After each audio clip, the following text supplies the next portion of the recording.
নমস্কার,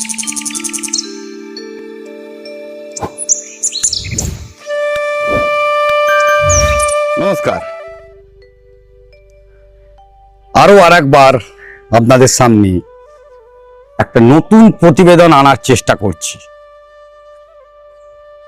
কারণ আমরা সকলেই গাছ তৈরি করি, গাছ সুন্দর করব, নতুন গাছ নিয়েছি, ভালো করে পটিং করে ভালো গাছ, ঝাংড়া গাছ তৈরি করব। কিন্তু ঝাংড়া গাছ তৈরি করতে গেলে বেশ কিছু সময়, কিছুটা ধৈর্য, তার উপযুক্ত মাটি, উপযুক্ত জল খাবার অথবা পরিবেশ, এই সমস্ত কটাই দরকার হয়। আর সেইটা যখন ফুলফিল হয়ে যায়, অটোমেটিক্যালি সুন্দর গাছ তৈরি হয়ে যায়। ক্যামেরায় দেখছেন গাছের পাতা পড়ে গিয়ে দু চারটে ফুল অবশিষ্টাংশ পড়ে রয়েছে। অভিজিৎকে আস্তে আস্তে ঘোরাতে বলবো একটুখানি ক্যামেরাটাকে, যাতে একটু সুন্দর ফুল দেখাতে পারি। আমরা ফুল দেখে অভ্যস্ত, ভালো জিনিস, আর ভালো জিনিস দেখাবার চেষ্টা করছি। ও মাই গড, কি দেখছি আমরা এখন? আমাকে দেখতে পাচ্ছেন তো? না, আমাকে নয়, আমার পেছন দিকটা দেখুন। আমার পেছনে যে গাছগুলো তৈরি হয়েছে দেখুন, মাত্র 1 থেকে 1.5 মাস ম্যাক্সিমাম টাইম। এই 1.5 মাসে একটা মেকওভার নেওয়া যায়, যে মেকওভারটা অমিত এই 1.5 বছরে নিতে পারিনি। একদম সেই জিনিসটা তুলে ধরবে। আর সঙ্গে থাকবে দেবজিৎ নন্দী, যে কথা বলে সুন্দর জিনিস তৈরি করতে হবে কি করে, সে নিজে হাতে করেছে, আর তার প্রমাণ এইখানে দেখছেন। প্রত্যেকটা ড্রপ ভ্যারাইটি গাছ একটা একটা করে তুলে ধরবে। কম বেশি দেবজিতের কথাই এখন শুনতে পাবেন। একদম পরন্ত বেলায় যদি এই জিনিস আমরা দেখি, তখন আমরা দেখেছিলাম তখন ফুল ছিল না, তখন ঠান্ডা শেষ প্রায়। আর এখন তো ঠান্ডা গিয়ে গরম, মানে এপ্রিলের শেষ, ভোটের আবহাওয়া। আর সেই সময় আবার নতুন করে সেজে উঠেছে আমাদের প্রিয় বাগান বিলাস দেবজিতের জাদুতে। যেমন আদারনা, ওখানে রেখেছি মহারানী, এদিকে দেখাচ্ছে আদারনা। দেবজিৎ, বলাকাকে সামনে নিয়েই কিছু বলা শুরু করো তুমি। বলাকা তো স্যারের অনন্য সৃষ্টি একটি, মানে দুর্দান্ত গাছ, আমার করা সেরা গাছ। প্রথমবার, মানে সেরা গাছ মানে আমার করা বলতে আমার করে ভাল লাগে আর কি, ওয়ান অফ দ্য বেস্ট। তো প্রথমবার যখন অমিতদা এসেছিল, অমিতদা জিজ্ঞেস করছিলে যে স্যারের কি একটাই গাছ করেছো, মনে আছে? তো এবার একটা না, এবার মানে 100 এন্ডলেস আছে, করেছি, করছি। তো এটা ছিল আগে আমার কাছে, এটাই প্রথম আমার স্যারের গাছ করা, অমিতাভ স্যারের গাছ। তো এ কোনোদিন নিরাশ করেনি আর কি, এমন একটা ভ্যারাইটি, দারুণ, আমার খুব পছন্দের গাছ। এই আদারনায় যে ফুলটা এখন দেখছি, এটাই তো প্রকৃত রং আদারনার মনে হয়, নাকি? হ্যাঁ, এটাই মানে কম্বিনেশনটা প্রমিনেন্ট এসছে, সবকটা কালারই আছে, এতে বাই কালারটাও আছে, আবার সিঙ্গেল কালারটাও আছে, ফুল রেড একটা আছে, যেগুলো পরে ফেড করে ফুল, এই যে ফুল ম্যাজেন্টা, অনেকটা মানে 80% ম্যাজেন্টা, এটাও আছে। আমার একটাই লাক ভালো যে আমি আদারনা, ক্রিস্টিনা বলো কি মহারানী বলো, যে কটাই করেছি, মানে কপাল করে 3টে এমনই পেয়েছি যেগুলো সবকটাই আর কি মানে প্রপার কালারটা আছে। তো রিজেন্ট স্টাইল লিল্যাক আগের বার গাছে ফুল ভর্তি ছিল, এখন সব ফুল ফেলে দিয়েছিলাম আমি, তাও যে কটা বার্ড ছিল ওরা আবার মানে শুট দিয়েছে ফুলে। খুব প্রিয় গাছ গ্ল্যাবরার। ট্রাই কালার মানে একটি ফুলে 3 রকম ধরনের কালার হয় সেই গাছের মধ্যে। গ্রিন লিফটা, এটি গ্রিন লিফ। ট্রাই কালার গোল্ডেনও একটা হয়, গোল্ডেন ভার্সন। এটি গ্রিন লিফের একটি গাছ। আর ফুল এখনো পর্যন্ত সেভাবে নেই, কিন্তু গাছের শেপ সত্যি অনবদ্য, একদম ছাতা। যদি ওখান থেকে ক্যামেরাটা একটু নিচের দিকে নামানো হয়, ঠিক এইখানটা থেকে ক্যামেরাটা দেখুন, একটা অ্যাম্ব্রেলা শেপ ঠিক কিভাবে দেওয়া যেতে পারে। একটা বনসাই, প্রপার বনসাই শেপে আনতে গেলে গাছ ঠিক কি করতে হয়, সে কথাগুলো বলে দেবজিৎ সবসময়। দেবজিৎ করে বলেই বলতে পারে, আমরা বলতে পারি না, আমরা শেখার চেষ্টা করি, আর ওই ধৈর্য আমাদের নেই। যে কটি গাছ এখানে দেখুন, আপনাদের ফায়ার ওপালের গাছের ডাল এমনি সরু সরু হয়, ঝুলে পড়ে, এটাই আমাদের টেন্ডেন্সি থাকে গাছগুলো। ফ্লেম, ফায়ার ওপাল, রুবি, 3টেরই একই টেন্ডেন্সি। উল্টো দিকে যদি দেখি, এই গাছগুলো সব কটা আইডি হয়তো আমার জানা নেই, সেটি ভালো মতন দেবজিৎই বলুক। শুভ্রা আমার কাছে 2-3 খানা শুভ্রা আছে, তার মধ্যে একটা এটা। এটা তো আগেরবার বলেছিলাম Mary Palmer, actually original Mary Palmer. ওই বলছিলাম কালারটা দেখো পুরো ম্যাজেন্টা চলে এসেছে, ম্যাজেন্টা চলে গরমকালেরই গাছ এগুলো। এই আমি ফুল ফেলে দিয়েছি বলে, নাহলে আরো বিভৎস ব্লুমিং হতো। ওটা হচ্ছে ফ্লেম হোয়াইট, এটা অ্যাকচুয়ালি একটা ইন্ডিয়ান ভ্যারাইটি। ওটার অ্যাকচুয়াল আইডি হচ্ছে শোভা। শোভা শোভা। এটা ফ্লেম হোয়াইট বলেই মানে পরিচয় হয়ে গেছে, লোকের মুখে ফেমাস হয়ে গেছে। বাট অ্যাকচুয়াল আইডি শোভা ওটার। আচ্ছা। আর এটা তো আমাদের ওই স্প্ল্যাশ, যেটা মিস হল্যান্ড বলে, স্প্ল্যাশ Miss Holland spotted। যেটা বলে green leaf Pedro. Green leaf. হ্যাঁ, এটা আমার খুব পছন্দের গাছ। সব ফুল ফেলে দিয়েছি বলে এখন কয়েকটা যে বাড গুলো ছিল মাঝে আবার সেগুলো আর ফেলা হয়নি বলে ওগুলো স্প্রাউটিং হয়ে গেছে, বাট ফুল ফেলে দিয়েছি গ্রোথের জন্য। মিস ম্যানিলা, এটা তো জাকিরিয়ানা বা জাকিরানা, যেটা আমরা জাকিরানা বলি সহজ ভাষায়। এটা পার্থ পার্থ সারথি, যেটা না নরমাল পার্থ সারথিটা ভ্যারিগেটেড। আচ্ছা। এটা আর তার পেছনে এটা ডক্টর হ্যাডো বা হ্যাডো। আমার কাছে আসলে আমরা অনেকগুলো নতুন নতুন আইডি, মানে যে আইডি গুলো নিয়ে আলোচনা হয় না সেই সব আইডির সম্বন্ধেও জানতে পারি। আমি জানি তুমি এগুলো নিয়ে পড়াশোনা করো, বা যেটা একদম অথেন্টিক জায়গা থেকে সেই জায়গা থেকে তুলে ধরার চেষ্টা করো। এটার আইডি কি? এটা থিমা গ্রিন লিফ। হ্যাঁ। আচ্ছা, থিমা গ্রিন লিফ আবার ভ্যারিগেটেড লিফ না, আছে না? থিমা অ্যাকচুয়াল ভ্যারিগেটেড গাছ, কিন্তু থিমা একটা সমস্যা হয় হচ্ছে এই থিমার যে নর্মাল না গ্রেডেশনটা করা হয় না। গ্রেডেশন বলতে যেমন সব বাই কালার গাছই মহারানী সবার অনেকের দেখবেন একটা কালার চলে আসে, বা আদারনার একটা কালার চলে আসে। তো থিমা যে কোনো বাই কালার গাছেরই তাই নিয়ম, এরও তাই। কিন্তু এর কি ওই গ্রেডেশনটা প্রপার থাকলে আমি যেই পাতায় থিমার যত ভ্যারিগেটেড লিফ থাকবে তত বেশি বাই কালার হবে। যেটা হয়েছে, এটা হয়নি তা না। হয়েছে, এটাকে আমি পরবর্তীকালে দেখেছি যে এর ম্যাক্সিমামটাই সিঙ্গেল টোন, কমটা। তাই আমি আস্তে আস্তে কি করছি, ওই ডুয়াল টোনটা বাদ দিয়ে অনলি থিমা গ্রিনলি, যেটা পিওর ম্যাজেন্টা কালার, ওইটাকে রাখছি। আচ্ছা।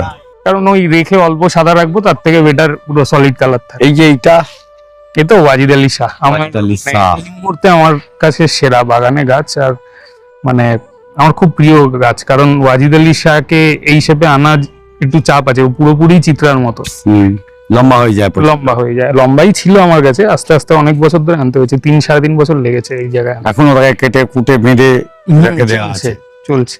যত যাবে ডেফিনেশন আসবে। মহারানী তো এই ঝোপে নিয়ে আসবে নাকি? হ্যাঁ, সবগুলোই বুশ ফরম্যাটে করার ইচ্ছা আছে। এগুলো আস্তে আস্তে, এটাও যেমন বুশ ফরম্যাটে আসছে, বর্ষার শেষে চলে আসবে।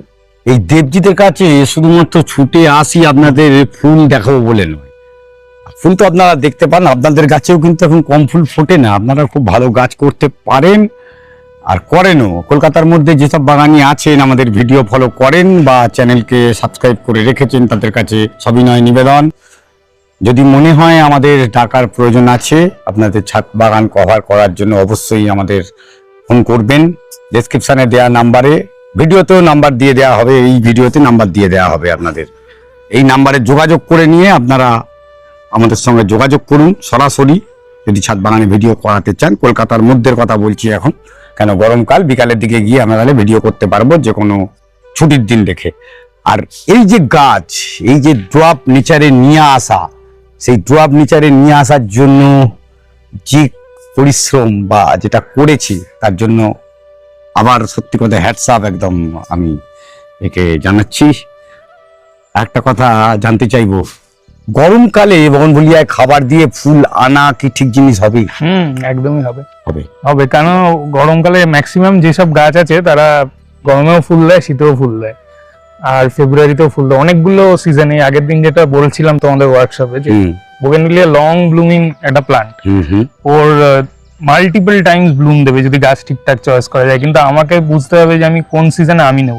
সব সিজন আমি টার্গেট করতে গেলে গাছ হবে, ফুল থাকবে, কিন্তু গাছটা একটা সময় থাকবে না। এক্সিলেন্ট ফুল কোন সিজনেই হবে না, মানে কোন সিজনেই উইথ ফুল ফর্ম শেপ সবকিছু এক সিজনে আসবে না। তো কোন সিজনে দুটো, কেউ আমি আগে প্রত্যেক বছরে আমি একটাই সিজনে নিতাম শুধু, ওই ডিসেম্বর জানুয়ারি। এবার সেটা নেবো অক্টোবর নভেম্বর, কারণ ডিসেম্বর জানুয়ারিতে এতটা ঠান্ডা পড়ে যাচ্ছে গ্লোবাল ওয়ার্মিং এর এফেক্টে যে সেই ঠান্ডায় কুড়ি লাস্ট করছে না। আচ্ছা, তো সেটাকে আমি এগিয়ে আনবো অক্টোবর নভেম্বর। আর গরমে খাবার দাওয়াও ঠিক হবে, যারা ব্লুম নিতে চান তারা ব্লুম নিতে পারেন।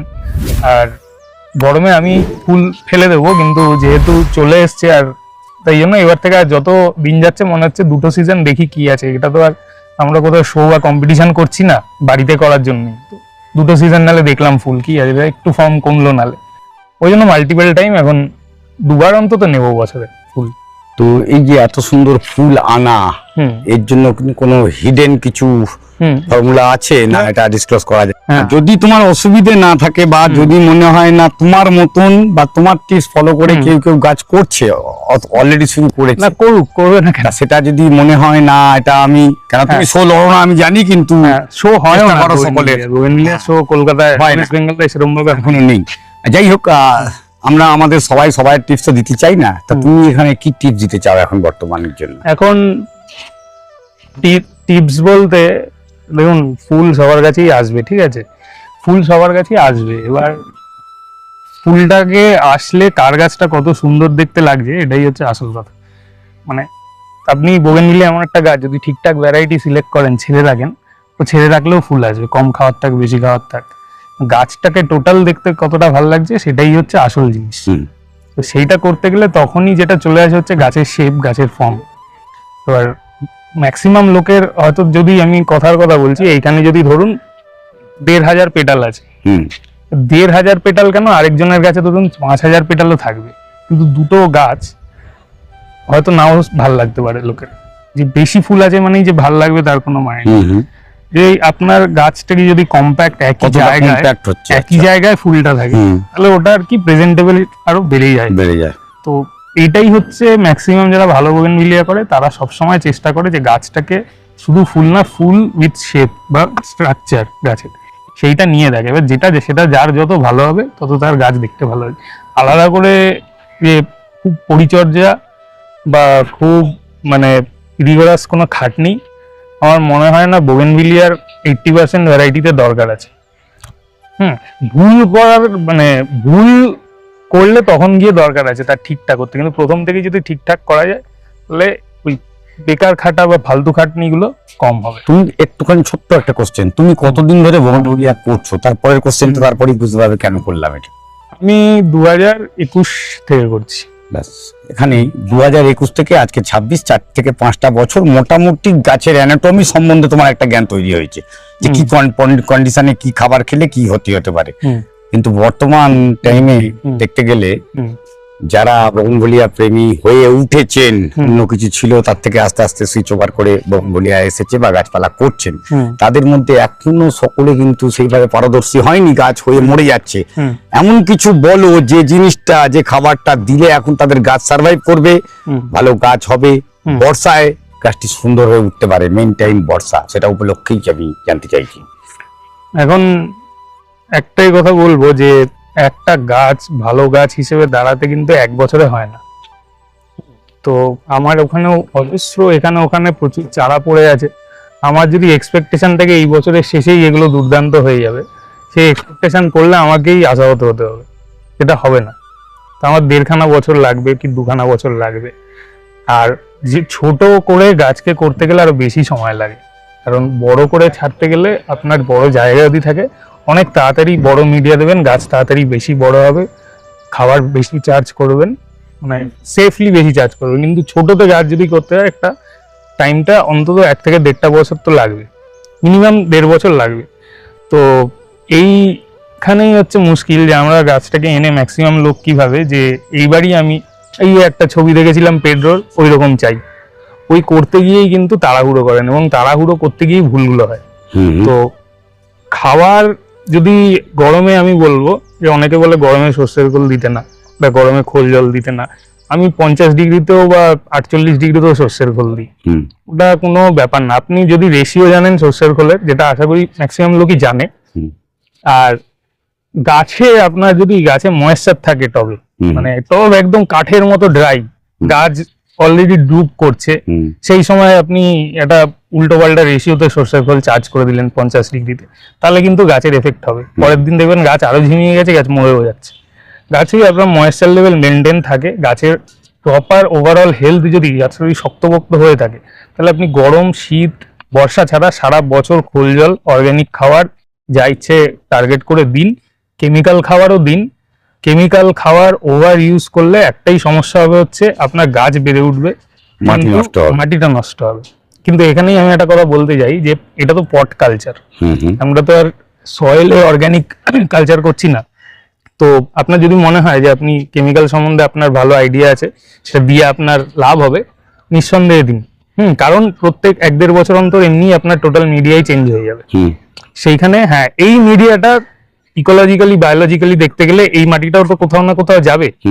এই মাটিটা তো আর উধাও হয়ে যাবে না, কোথাও না কোথাও এনভায়রনমেন্টেই এটা জায়গা পাবে, আপনি এখন ফেলে দিচ্ছেন। তো তখন কিন্তু ওর ভিতরে যে এই কেমিক্যাল ইউজেজের বেশির জন্য অর্গ্যানিক মানে পদার্থটা নষ্ট হয়ে গেছে, সেইটা গিয়ে আমার ইকোলজিকে এফেক্ট করবে। বাট যদি আপনার গাছ হিসেবে আপনি দেখেন নিতান্ত একটু স্বার্থপরের মতোই, তাহলে কিন্তু আপনার গাছে আপনি কেমিক্যাল ইউজ করুন, অর্গ্যানিক ইউজ করুন, যদি জেনে ইউজ করেন, বুঝে ইউজ করেন, গাছের কোনো ক্ষতি নেই, যেটাই ইচ্ছে করতে পারে। জাস্ট ভালো লাগলো, কারণ এর সঙ্গে কথা বললে কথার শেষ থাকবে না। আর এক একটি টার্ম, সেই টার্ম ধরে কথা বলে বলেই আমাদের ভালো লাগে। খুব ভালো থাকুক দেবজিৎ আরো সুন্দর, আরো ভালো বাগান উপহার দিক আমাদের জন্য, আর ওর বাগানও সুন্দর হয়ে উঠুক এই কামনা করে আজকের ভিডিও এখানে শেষ করলাম। দেখা হবে পরবর্তী ভিডিওতে অমিতের সাথে, অভিজিৎ হর্টিকালচার চ্যানেলে ঠিক দুপুর 1টায়। নমস্কার।